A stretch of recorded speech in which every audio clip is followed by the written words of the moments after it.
कपिलनगरमधील जोडप्याचं 4 वर्षापूर्वी प्रेमविवाह झाला होता. नेमकं एवढ्या कालावधीनंतर असं काय घडलं की तिच्या नवऱ्याने तिला मारून टाकायचं टोकाचं पाऊल उचललं?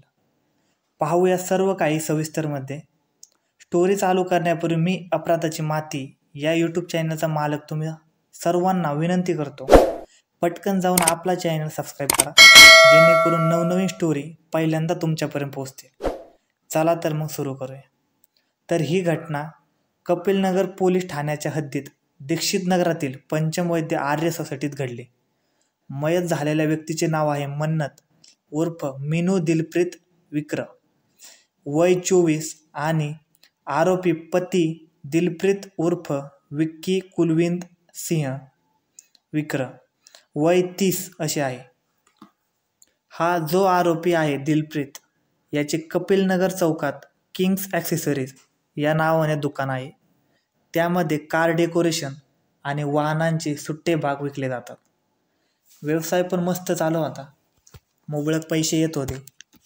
गेल्या 4 वर्षापूर्वी दिलप्रीतचे मन्नतवर जीव जडला. त्याने तिला त्याच्या भावना सांगितल्या, रिलेशनची मागणी घातली. तिने पण होकार दिला.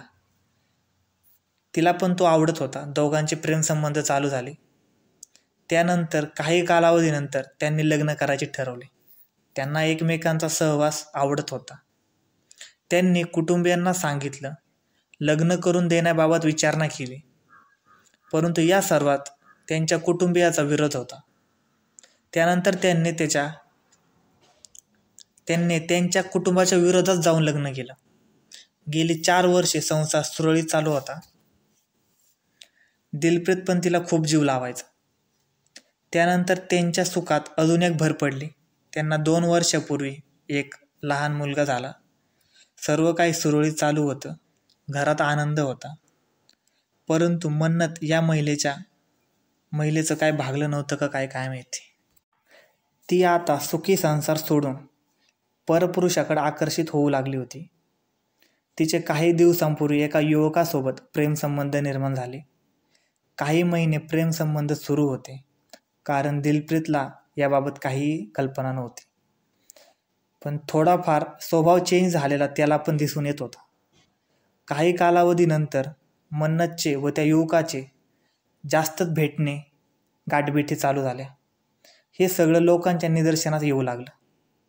दिलप्रीतचे मित्र हे सर्व काही पाहत होते व त्याला सांगायचे, पण त्याला विश्वास बसत नव्हता, कारण जीवापाड प्रेम करत होता तो मन्नतवर. एके दिवशी त्याने स्वतः मन्नतला व त्या युवकाला एकमेकासोबत बोलताना पाहिलं. त्याची तळपायाची आग मस्तकात गेली. तो तिथे काही न बोलता निघून गेला. परंतु नंतर त्याने घरी जाऊन मन्नतसोबत वाद घातला. तिला समजून सांगण्याचाही प्रयत्न केला. त्या युवकाची पण भेट घेऊन प्रेमसंबंध तोडण्याची दम दिला. परंतु त्या मन्नतचे दिवसच भरले होते बहुतेक. काही दिवसानंतर दोघांनी पुन्हा भेटायला चालू केलं. त्यामुळे चिडलेल्या दिलप्रीतने मन्नतच्या कुटुंबियाची चर्चा करून पत्नीच्या अनैतिक संबंधाची माहिती दिली आणि घटस्फोट घेण्याचा निर्णय कळविला. एके दिवशी मन्नतच्या अनैतिक संबंधावरून पती पत्नीत वाद चालू होता. संतापलेल्या दिलप्रीतने रागाच्या भरात घरातल्या लोखंडी साखळीने मन्नतच्या डोक्यावर वार केले आणि तिला तसंच रक्ताच्या थारोळ्यात सोडून त्याने घराला कुलूप लावले आणि निघून गेला. मन्नतची मैत्रीण आणि तिचा भाऊ विशाल मन्नतला संपर्क साधण्याचा प्रयत्न करत होते, परंतु ती प्रतिसाद देत नव्हती.